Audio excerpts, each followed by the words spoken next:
thank you, Piers, and thank you, Claudia, for the invitation to speak in this really wonderful series. I'm a bit sad that we won't get to enjoy Durham's restaurants and pubs after this talk, but it's very nice to be able to speak to so many people from around the world. And actually, before we begin the lecture, I'd like to begin with a shameless plug, if I may, for something that's close to my own heart. I hope you can see on your screen the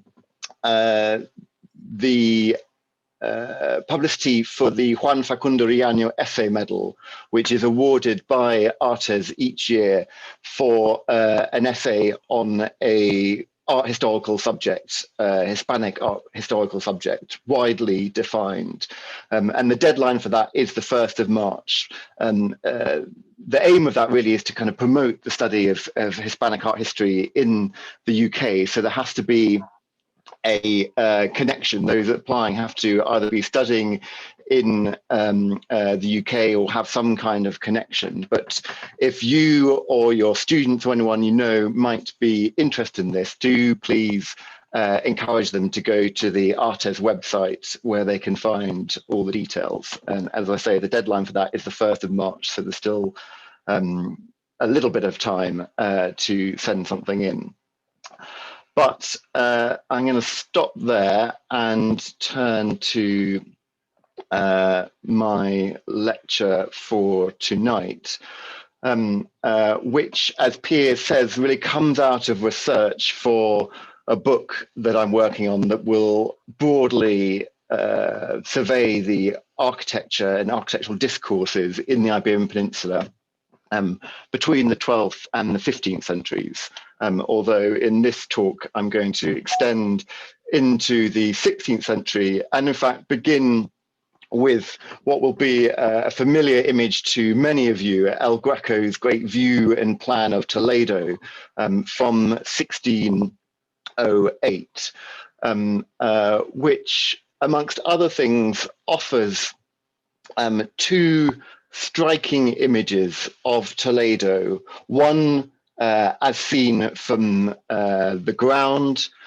from a site located outside Toledo's northern gate, and to the right, a plan or a map of Toledo, often understood to be the first map ever, or accurate map ever produced of Toledo. So we can understand, I think, this painting as offering us two different versions of the same city. One, that of a spectator, of somebody arriving in Toledo from the north, say from Madrid, and the other, a bird's eye view, or rather, perhaps we should say, the Virgin's eye view, because here we see the Virgin brought down by angels as she prepares to donate a wonderful chasuble to St. Ildefonso, the patron saint of Toledo. So what this painting demonstrates, I think, is an interest in questions of surveying, topographical representation, and maps, which I want to examine today, and to really think about the long history of those interests in the Iberian Peninsula, focusing particularly on Seville, but also looking elsewhere in the peninsula. And this view of Toledo can be understood, I think, in relation to a long-standing interest of El Greco in the city that he made his own. And here I'm showing you three other views of Toledo from three well-known paintings by El Greco. And this interest in topographical representation has often been understood in relation to two currents of thinking. One relates El Greco's interest in map making to his experiences in Venice. earlier in his lifetime, and particularly to the cartography of Giorgio Calapoda, El Greco, who was born in Crete and then migrated to Venice and was responsible for some of the most extraordinary charts of the 16th century. And that Venetian interest in map making we can trace yet further back to this map, the well-known map of Venice, produced by Jacopo di Bari and published in 1500, a really extraordinary representation of Venice, which actually takes me back. This is something I studied as an undergraduate when Piers was my supervisor briefly. He was actually supervising me for a Rome course, but this is an object that I encountered, I think about 20 years ago. And here we have what is the perhaps one of the earliest pieces of evidence for a city that had been systematically surveyed from a tower. Deborah Howard and others have suggested that the central focus of this map shows a representation of the city of Venice as seen from the top of the tower, the campanile of San Giorgio Maggiore, but that other sections of the city were surveyed from the tops of campanile scattered throughout the city. Now, what's not often recognized, but what's important to this talk is that this interest in surveying from the tops of towers also coincides with the phenomenon of climbing towers. Now a regular feature of any city break, but still a relatively new fashion in the early 16th century, as I will show in this talk. And here I show you a letter from Isabella d'Este from Venice in 1502, which provides this extraordinarily kind of modern perspective on her visit to Venice, in which he recounts how after lunch we went straight to San Marco, hoping to find very few people at that hour, but we were wrong as there were a good many, so things haven't changed. And so as not to leave out anything and to see the singular city properly, we climbed the campanile of San Marco, where we took great pleasure in admiring the setting and the excellent buildings on all sides. So we have this sense here from Isabella's letter that towers might be climbed both to survey a city and its setting and also to enjoy the beauty of the city. It's something that gives pleasure, and I'll return to that later. So we can think about this Venetian strand to El Greco's interests, but we can also think of it in relation to a longer Spanish tradition and an interest in surveying and map making, and in the relative merits of aerial or perspectival views. And I'm showing you, just as a kind of example of this, a folio from Cristobal de Rojas is his treatise on fortifications, in which you see here two versions of the same fortification. One, as it were, from that bird's eye view, or the Mary's eye view that we saw in El Greco's view of Toledo, and here a perspectival view, as though seen from a tower. And we can relate that interest equally to a whole series of earlier views of Toledo that multiply in the late 16th century, and to equivalent views of other Spanish cities, including those of Seville that you see on the screen here. And these can be related to a number of contemporary projects, including Felipe II's Relaciones Topográficas of the 1570s, a kind of systematic survey of different parts of Spain and later of the Spanish Empire in the New World. And these, it has been suggested by several scholars, were inspired in part by the Itinerario or Descripción y Cosmografía de España of Hernando Colón, son of Christopher, who lived briefly in Seville as a child and then settled in Seville in the 1520s, and who, as we know from his great library, was very interested in different travel accounts and maps and plans. His itinerary doesn't survive now, but we do know from a number of sources that it included lost maps of Spain, a systematic attempt to map the Iberian Peninsula. And this, I think, suggests that in many ways the center of mapmaking in 16th century Spain was not so much Toledo, but Seville. And we can see this also in the work of another Sevillian mapmaker, Alonso de Santa Cruz, who in 1538 was commissioned by Charles V to make what is now known as the Escoriel Atlas, 21 leaves of maps and of different regions of Spain, including an index map, which is what you see here. But what interests me particularly about this map is also the fact that on the reverse of several of the leaves of this map are views or measurements rather that Alonso made from the top of the bell tower of Toledo Cathedral, and you can see one of those, a detail of one of those measurements, and so it's not a great image.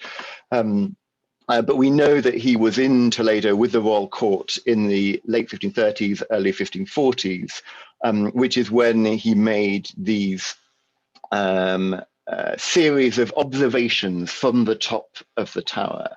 And this idea of using towers as a way of surveying the land was something that is normally understood to be a new phenomenon of the 16th century and comes out of a tradition of, well, an older tradition of surveying territories, but one that was in the early 16th century by the invention of the polymetron or theodolite, which allowed surveyors to make accurate measurements from the tops or bases of a tower and thereby survey the landscape.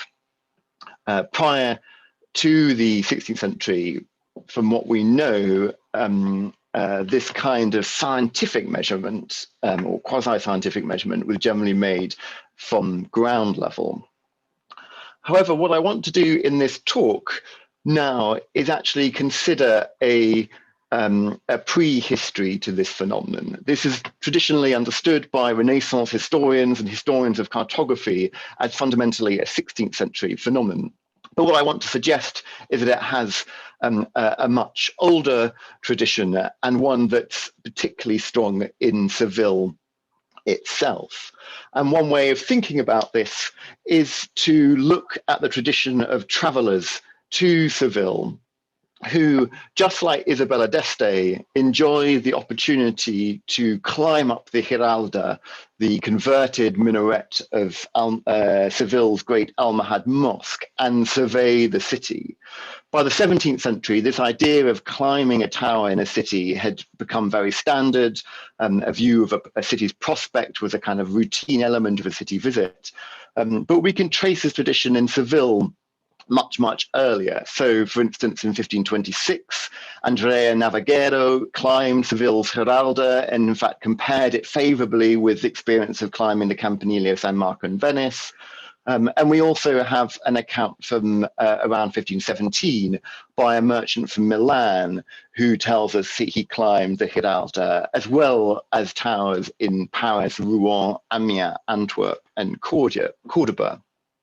But the great hero of tower climbing for the purposes of this talk today is Hieronymus Munzer, the German doctor who traveled through France and the Iberian Peninsula in the 1490s and left a detailed account of his travels.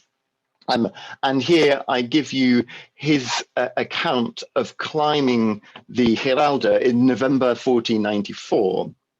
We climbed the highest tower in the Church of the Blessed Virgin, that's the cathedral, which was once the largest mosque. And I studied the city and judged it to be twice as large as Nuremberg. It is quite round and on a level site.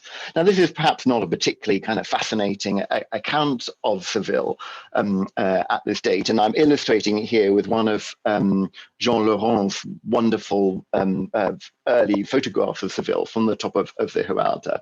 But it is typical of the way that Munzer, who was also interested and friends with a number of humanists and cartographers, used towers as a way of surveying cities. And in fact, he was extraordinarily energetic. Here, I'm giving you sections of his itinerary in Spain and Portugal in 1494 and 5, and his accounts of climbing a whole series of towers. This seems to be one of the first things he did on entering each city. And it seems, although he doesn't specify it, and although we don't have that many other accounts of tower climbing in the late 15th century, that this was a kind of a standard thing. You pay the local verger or porter a bit of cash, and they allow you to climb up these towers. And I'm not going to read in detail all his descriptions of climbing these towers, except to note a few distinguishing features about these things. So one is that when he climbs these towers and records these journeys, Munzer is very interested in the size and the shape of the city that he sees and on its setting. He's also concerned with the height of the tower. And on many occasions, just like Isabella d'Este, he remarks on the beauty of the view and the pleasure that it brought. Climbing towers is a source of pleasure.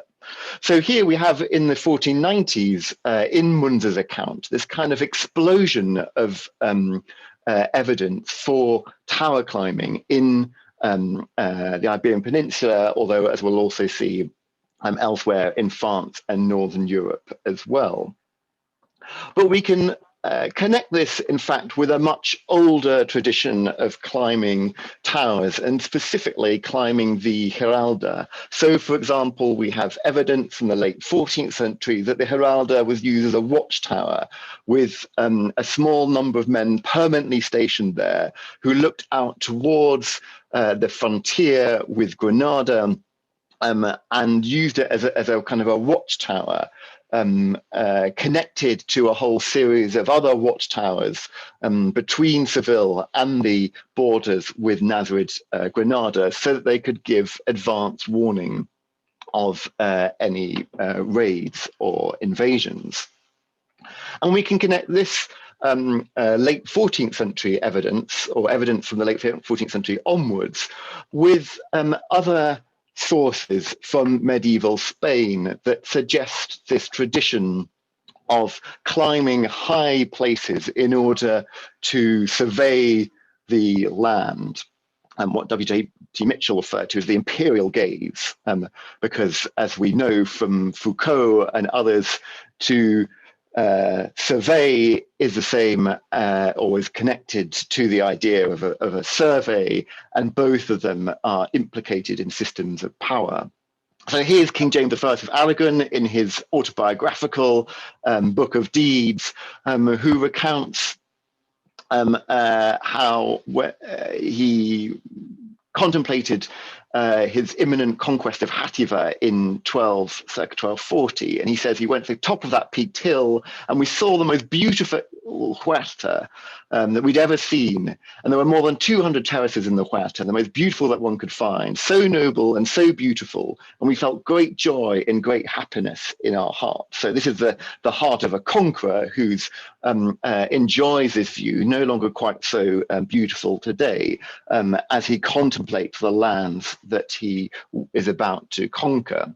And this can be connected to a much older literary tradition as well, that's found in texts such as the Cantal de Mio Cid, which describes around the year 1200 how the Cid climbed the citadel outside Valencia and gaze at the city before them and find delight in them. So we see then this older tradition of climbing to high places, towers, castles, hills, surveying the territory, often in association with military actions, and enjoying, relishing the beauty of the view. And we have, interestingly, a whole series of different pieces of evidence that show that this was also something that was practiced in Seville, and that the Heralda too was used as a point from which to survey the city. So, for instance, in a chronicle account that survives to us from the early 14th century, but is probably based on oral surveys, we have a description of Fernando III's conquest of Seville, which recounts how at one moment the minstrel Paja, the juglar, paused before the tower of the Heralda and observed how tall and handsome it was. And he felt the urge to climb it. And when he got to the top, he paused a while and gazed upon the whole city and observed the banners in each quarter and recognized who was in each and saw that only a third of the city was occupied. And as a result of this, he managed to persuade Fernando III to climb to the top of the Heralda and to look over the city. And this is the prompt for Fernando to swear that he will never leave Seville until it's fully possessed by the Castilians. This is shortly after the conquest of Seville in 1248. And this idea of surveying these cities as part of this discourse of conquest also finds support in an account we have of the partition of Écija in Andalusia, which was conquered in 1214, so 8 years before the conquest of Seville, and then partitioned in the 1260s. That is to say, it was divided up and apportioned out to different settlers and different people who'd been involved in the conquest of Écija. And what's really, I think, fascinating about this account is that the Repartimiento document tells us that those responsible for partitioning the city climbed up to what had been the mosque of, to what had been the minaret of the city's congregational mosque. And from there, they gazed down onto the city and they divided it into four parishes, inspired, they claimed, by the shape of the cross. And you see that marked out on this map here, a map drawn up first by Hedda Ecker. Now, in fact, in reality, they were probably inspired in this cross shape by the Roman origins of Écija, so that the city was founded on a grid-like plan. But the point to this is that the minaret as the tallest point in the city was used as a tool of surveillance and a way of surveying the city. And if we go a little bit earlier back into the 13th century, we find, in fact, another account of the conquest of Seville in 1248, which celebrates the architectural wonders of the city. We can imagine this extraordinary moment in 1248 when the Christian forces under Fernando III entered Seville for the first time and encountered a city of architectural wonders and splendors on a scale that they simply wouldn't have encountered elsewhere in northern Spain. Perhaps only their experience of the conquest of Cordoba 12 years earlier would have prepared them for a city on this scale and with such architectural wonders.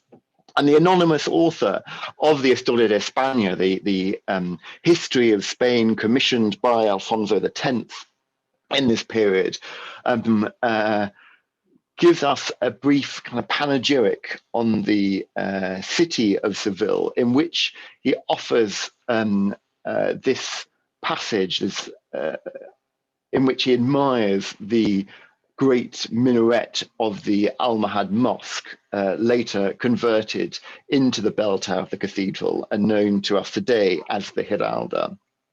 So wide and so smooth and with such mastery was it made, he tells us. And so fine is the stairway by which they go up to the tower that kings and queens and important men who want to go up there on horseback can go up to the top when they wish. And I just show you here on the right a cutout from the great Civitates Orbis Terrarum, in which you can see a kind of cut through to the Heralda, showing you that ramp that runs up the interior of the Heralda, which will be known to many of you, no doubt, from your own visits to Seville.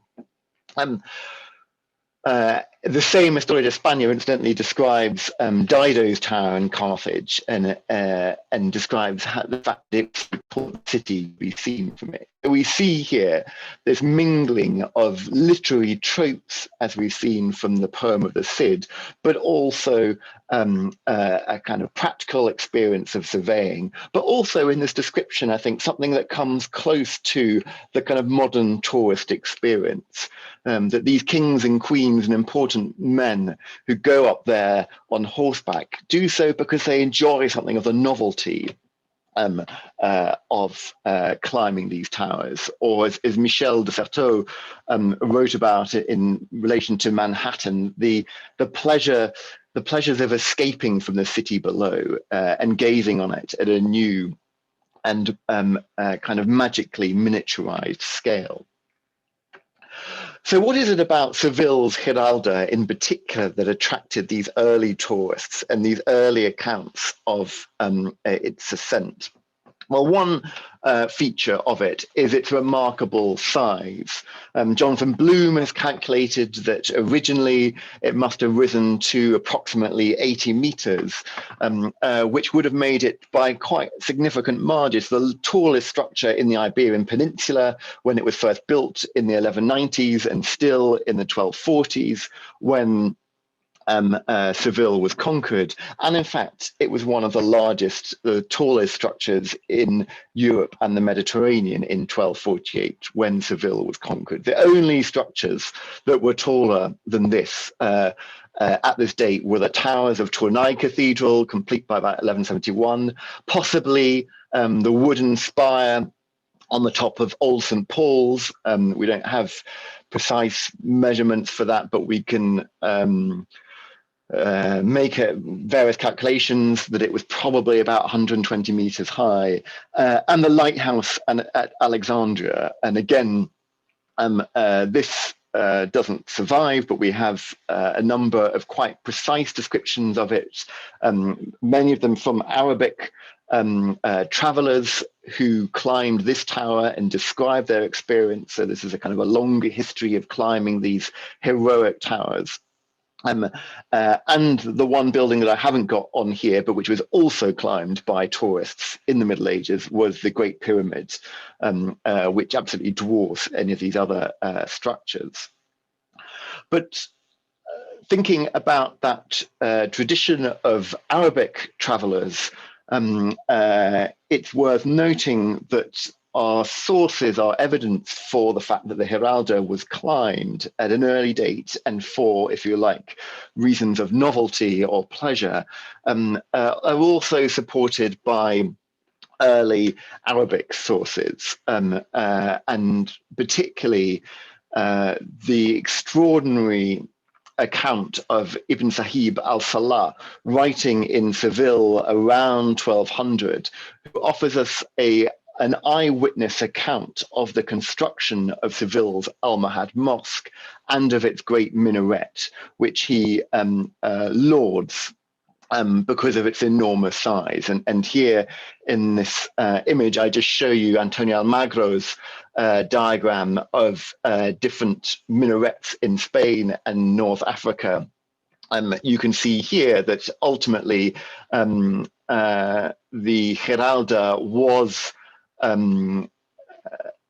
surpassed in size by the minaret of the Kutubiyya Mosque in Morocco, in Marrakesh slightly later, and would have been surpassed by the enormously ambitious minaret that was begun in Rabat in Morocco, but was never completed, although again its intended size can be calculated, because these all follow the same kind of proportions. So the Giralda was a model for later minarets, not least because of its great size. Which is celebrated by Ibn Sahib. This minaret, he writes, the description of which surpasses speech and whose mention comes first for every historian, has no equal among the mosques of Al-Andalus in its lofty elevation, its firm foundations, its solid workmanship, its brick construction, rare craftsmanship, and splendid appearance. And so he's piling on these epithets that are quite common to Andalusian descriptions of buildings, and that note particularly this idea of kind of wonder that's inspired by these buildings. It soared into the air and towered in the sky and could be seen by the naked eye a day's journey from Seville with the stars of Gemini. It was built without stairs, and one ascended it by a passage wide enough for beasts of burden, people, and the custodians. So again, we have, I think, this suggestion that this was a structure that was regularly climbed, not only by custodians, but also by people. And we know that this was erected as a celebration of the great Almohad victory at Alarcos in 1195. And so we might think that this practice of climbing the minaret was associated with celebrations of that Almohad victory, but also presumably of the wonder and pleasure that could be derived from gazing out at the city of Seville from the top of the Giralda.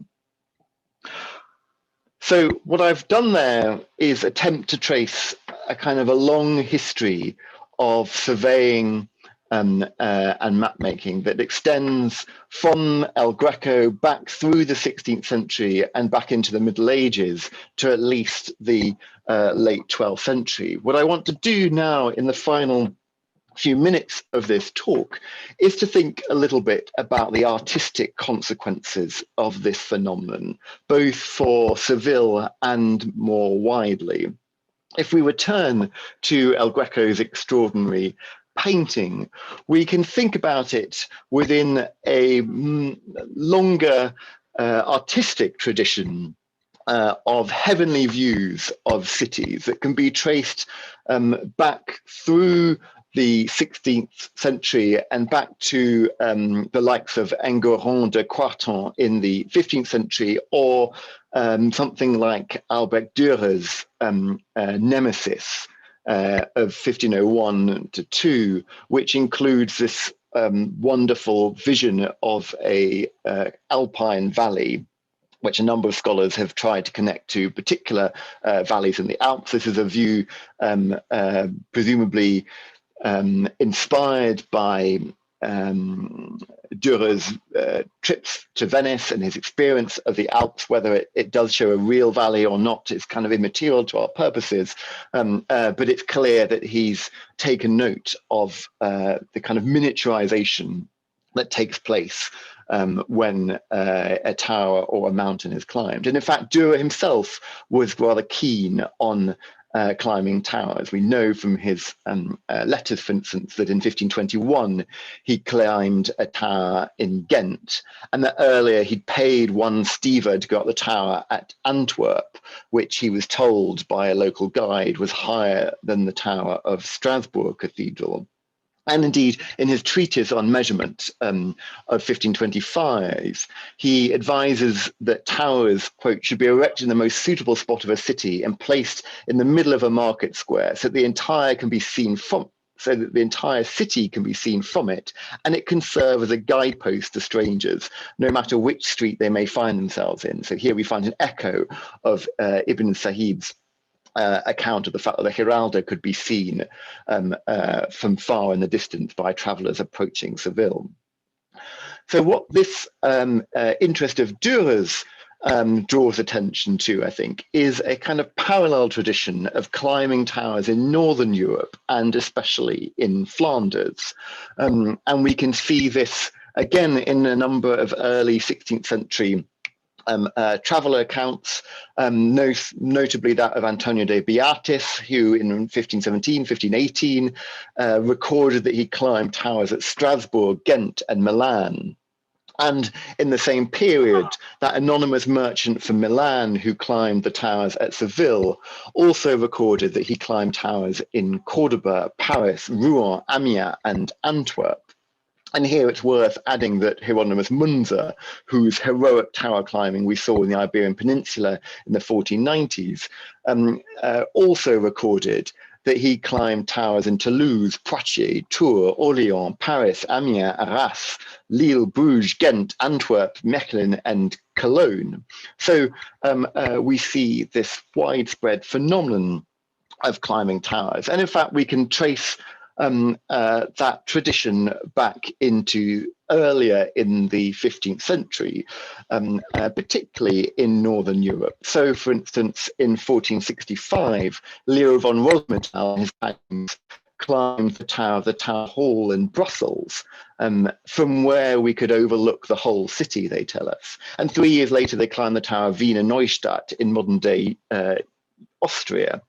And the earliest evidence from Northern Europe that I can find of, if you like, kind of tourists climbing towers comes from a visitor's description of Paris from 1434, which alleges that there were 365 steps up to the tops of the towers of Notre Dame in Paris, which I think implies that our anonymous visitor had indeed climbed those towers and surveyed the scene. So we have this evidence for tower climbing in Northern Europe going back at least to the 1430s. And what I find very striking about this, and to the best of my knowledge, it's not previously been noted, is that the fashion for climbing these towers and surveying the city beyond coincides with a notable phenomenon in Flemish paintings that's long been recognized, that offer startling views of cities and their landscape settings. And this is often traced back to Van Eyck's Roland Madonna, in the back of which we have this wonderful view of these figures gazing out from a high parapet over this cityscape and the landscape beyond.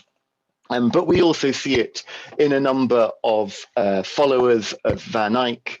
So in this painting, in the Frick, for example, we see Barbara with her tower, but that tower looks as though it forms part of a cityscape below that stretches out into the distance. Or we can think about it in this painting in Berlin by Petrus Christus, which shows a Carthusian kneeling before the Virgin in this kind of high belvedere with a view of the city stretching below.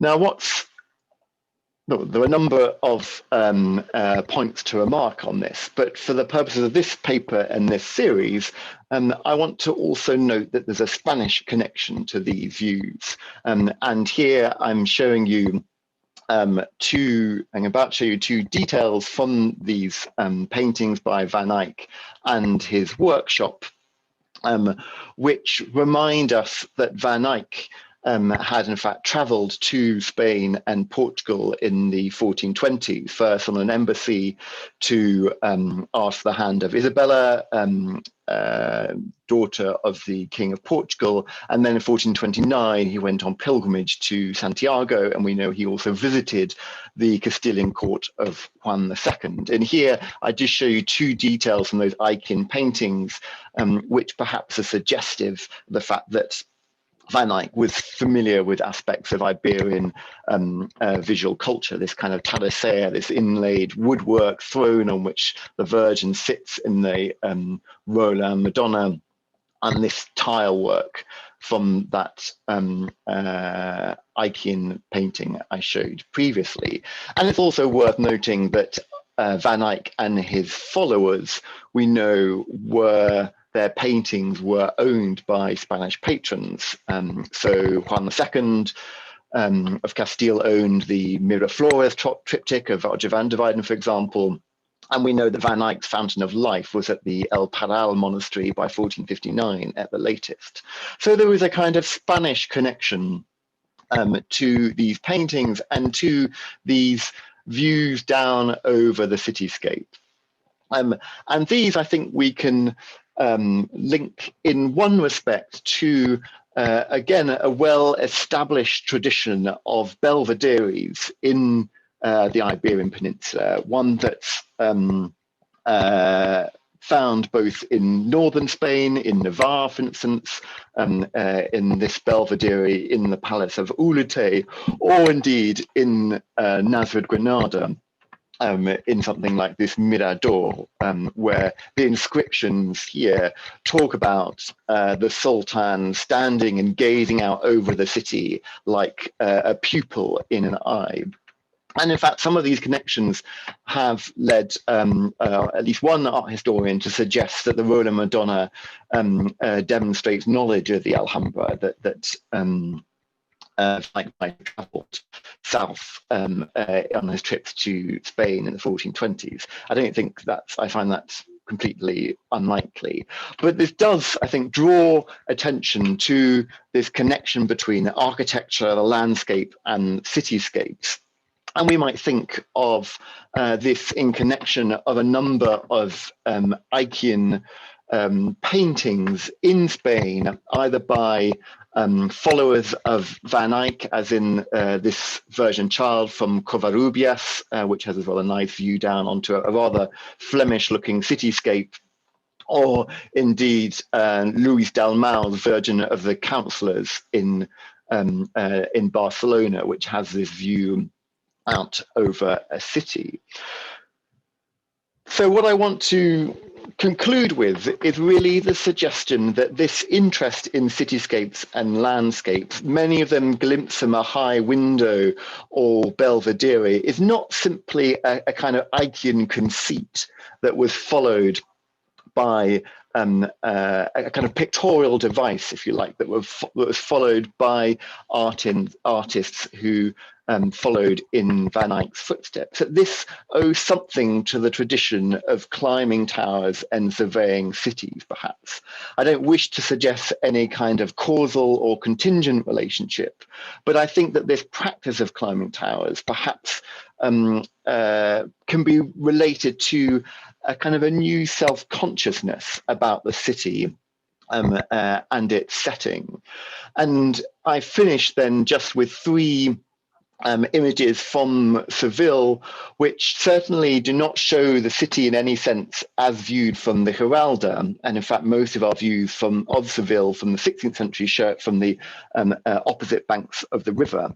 But I think they do suggest a kind of self-consciousness about views and urban identity that might in part be prompted by that experience of climbing towers, surveying cities, and enjoying the view. And that's where I'll end. Thank you. Thank you, Tom. That was an